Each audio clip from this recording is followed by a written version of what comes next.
Enormous ancient swamps. Much of it's still unexplored. Unexplainable structures. You ask them, how were these built? And they just shrug their shoulders. And underwater discoveries that challenge everything we know about the past. It blew my mind. I'm convinced there's something going on down there. Is it possible that an advanced civilization inhabited Florida thousands of years ago? And if so, were they human or something out of this world? Extraterrestrials colonized planet Earth thousands of years ago. The more we uncover, it'll all point in one direction: Florida. Tampa, Florida, August 15th, 1944. It was another beautiful afternoon in the serene city of Tampa. Two brothers are watching P-38 planes engage in a simulated dogfight over Lowry Park. Suddenly, the unthinkable happens.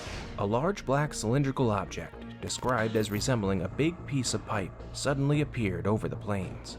At first, the brothers assumed it was a secret military aircraft and thought they were being given a sneak peek of America's next-gen fighters. So you got several P-38s flying above the bay, which would later become one of the most feared planes of World War II. And now, this foreign intruder just barges in right into their airspace. No sane person would do that, unless, of course, they couldn't be harmed. The P-38s react to their uninvited guest. They fly closer out of curiosity, but then quickly scramble back to base. It was at this point the brothers knew something was amiss. And that became the first reported UFO sighting in Florida's history. Or was it?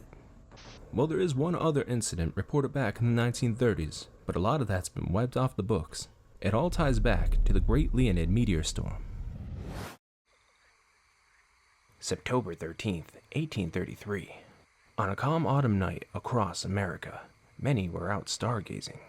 But their peaceful evening was abruptly ended by a celestial event so terrifying, it became known as the night the stars fell. It's 1833, and people are just out looking at the night sky. There's nothing better to do. Then all of a sudden, tens of thousands of meteors start plummeting towards the Earth, and they're all pouring out of the constellation of the Lion, Leo. Even Abraham Lincoln himself was startled by it. There were folks running and screaming in the streets, thinking the heavens were falling. To them, it was Armageddon. Almost 100 years later, in 1932, another big year was predicted for the legendary Leonid shower. But this time, it didn't happen. Official records say it passed without incident. A mysterious fog blanketed much of the United States, obscuring people's view. Was it that, or a smokescreen for something far more unearthly? A century later? I mean, come on, what are the chances, right? All of Florida just happened to be covered up that night? Here's a quote I found from a Navy officer who saw it in person. "It was an unnatural fog that carried a sense of dread. I was afraid to look up until the spotlights were turned on. It had a reflective nature to it, like a piece of metal shining under a flashlight. It moved like waves in a storm. None of us would admit it, but it felt like an ocean above our heads. One that would consume us all." So not only was the fog strange, but something entered our atmosphere too. There's several eyewitness accounts of meteor impacts across the world that night, but the largest by far was smack dab in the middle of the Everglades. Despite the wild claims, government officials stated there was no such impacts by foreign objects on U.S. soil, but that wasn't enough for some skeptics. If nothing happened that night, why were so many people searching through Florida swamps? The Army, the Navy, you even had locals out there with hound dogs. Knock knock. Oh, hey, startled me. Oh, sorry, Phil, didn't mean to scare you. Yeah, what's up? Chief said they got a surprise for you down in the interrogation room. Please tell me she's naked. Nah, something even better than that. Well, now you got my attention. Yeah, we finally got one of those weird cult guys. The Sunken? That's the one.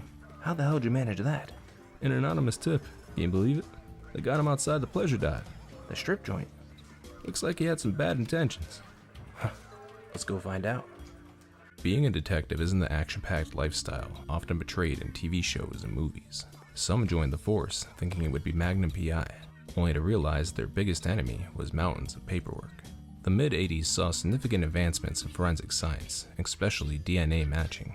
But more often than not, solving a case still whittled down to two important things: the art of the interview and interrogation.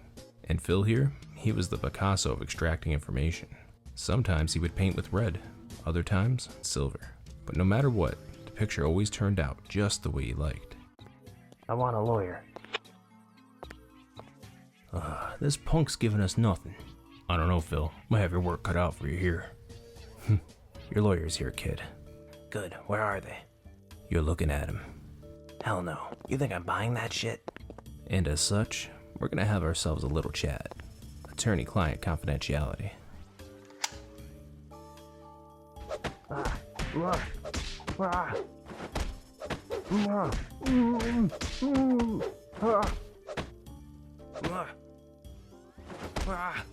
It's only been 1 hour. I have all night, kid. Oh, I know what we'll do. We'll extend this chat by an hour for each building you assholes bombed. Let's see. Yeah, that's quite a few. According to this, the Sunken have claimed responsibility for 13 such attacks, including the historic Clear Bloom Factory. Such a beautiful place, up in flames. I told you, I don't know anything. No? That tattoo on your arm, you don't know how it got there? How about the explosives we found in your bag? Not ringing any bells either? I want a lawyer. A real one. You arrogant little punk. You don't get it, do you? Your life ended the moment your little forest gang destroyed that factory. You think you can screw with our business and get away with it? I knew you were a Saul Cap. That's the only reason you're so desperate to stop us. Well, if you figure that out, then you can probably guess what's going to happen next. Yeah, what is it? I got a phone call. Tell him I'm busy. It's the boss. The chief can wait. No, it's the boss. You stay right there, you little shit. Keep an eye on him. Yes, sir. Yeah, we have one of them. Late teens. Let me check. One of their chemists. Where? Of course. I'll arrange transport immediately.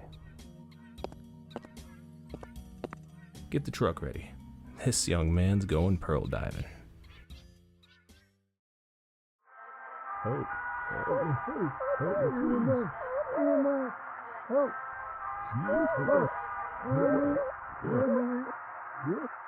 Get off. Yeah. Bad dream. The hell do you care? Yeah, I had one too. Thanks for asking. Listen, kid.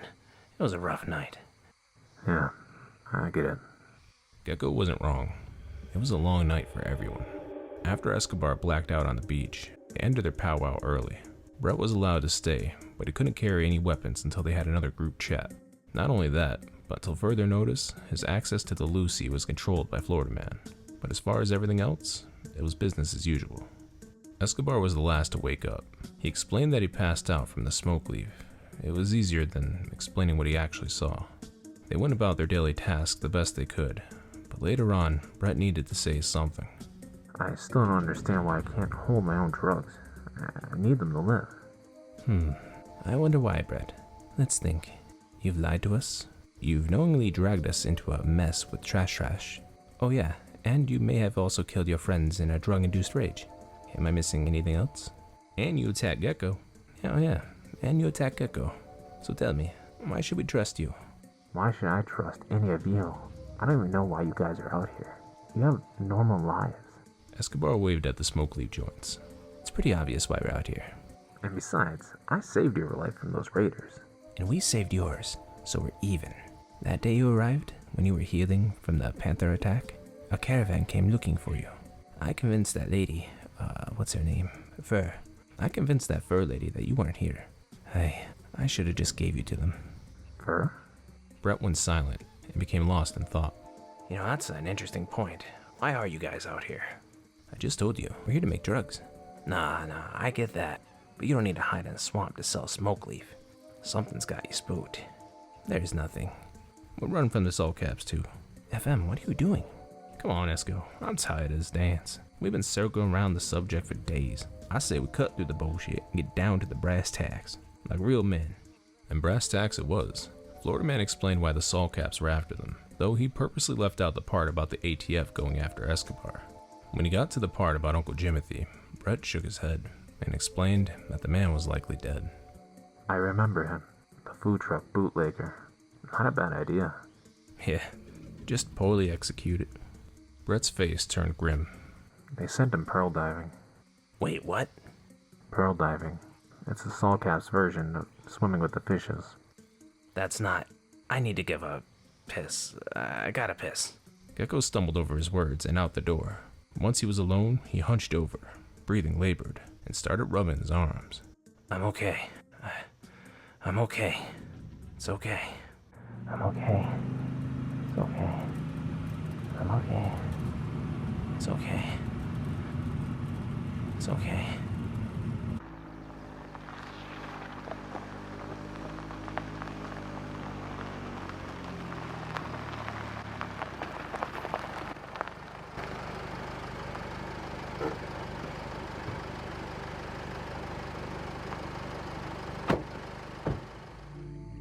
Wake up. You're home. Phil and the other detective led him across a small field. He could hear all sorts of wildlife, the way you couldn't hear it in the city. And the smells, they were unforgettable. It reeked of a mixture between burnt Band-Aids and rotten candy, a chemical stench that was familiar, but he couldn't quite place it at the moment. At the age of 17, Gecko was many things, but fearful wasn't one of them. He had already killed several men, and understood pain and suffering as if it were a field of study he specialized in. Some folks are tough, others unbreakable. Gecko was the latter. But on that day, that sticky August afternoon, his reality changed forever. You could torture every inch of a man's body, but his spirit will remain unharmed. But what if there was a way to bypass that inconvenient physical shell? They pulled him into a damp structure. It was large and empty, judging by their echoing footsteps. There's not many basements in Florida, most of it's below sea level. Yet these folks somehow managed to drag him down several flights of stairs, and only stopped upon reaching a rusted cage. He instinctively pulled back, and was rewarded with a punch in the head. Keep quiet, for your own sake.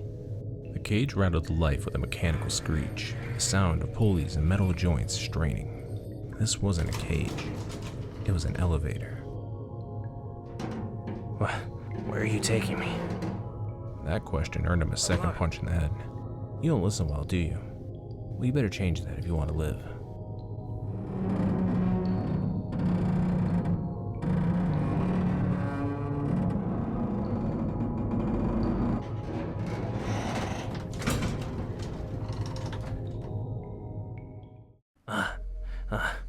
Get off. Don't touch me.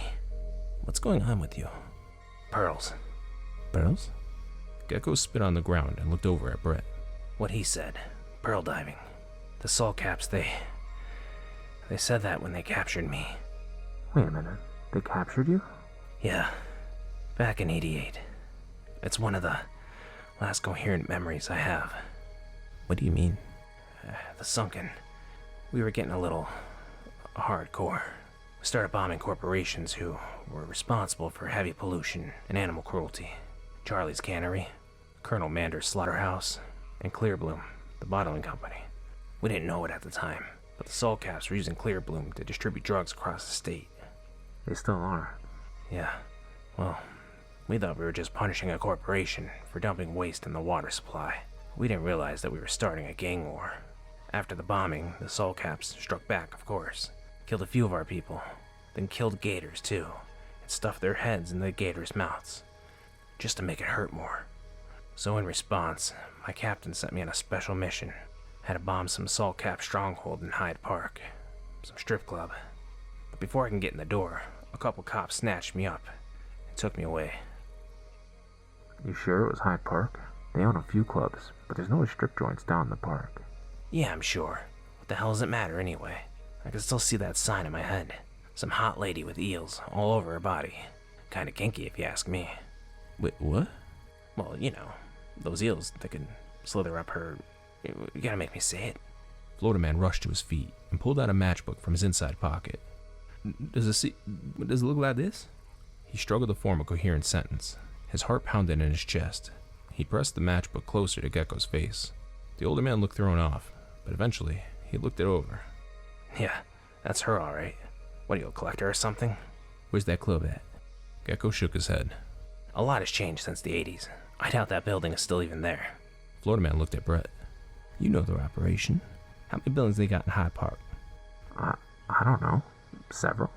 Hold on, what is all this about? I need you to find that building. Now. Listen, man, I can't help you. Floridaman rushed inside the base and came out a second later, gun in hand. He walked up and pointed the gun at Brett, a calm yet deadly expression on his face. I'm gonna ask you one more time. If I don't hear an answer I like, I'm shooting you in the head. Escobar jumped in. Mierda. FM, put the gun down. What did I even do? I know how much she meant to you. How much she meant? Nah. How much she means. She's still alive, goddammit. Okay, alright. But you can't just... Nah, stop with that shit, Esco. I hate it when you do that.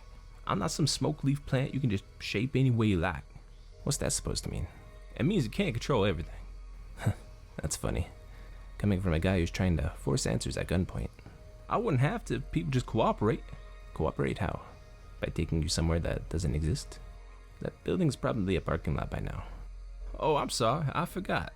This isn't part of your fantasy, is it? Your greenhouse on a hill, rescuing your mom from some shithole country? This right here? This is real, Esco. My sister's still out there. I know she is. Of course. You believe it so much that you stop looking. Fuck you. Yeah, sure. Hey guys, don't worry. I'm sure she's just around the next bend. Shut your mouth. And now you're attacking me. Why? Because I have ambition? Because I didn't throw away my dreams chasing around a dead girl? What'd you just say? You heard me. She's dead, and you know it. You crossed the line. What? You think this is the first time I had a gun pointed at me? Nah, but this will be the first time someone shoots you. Come on, guys. That's enough. Shut up. Go ahead. Do it. Show us how tough you really are. Shut your mouth. I'll say hi to Dale for you.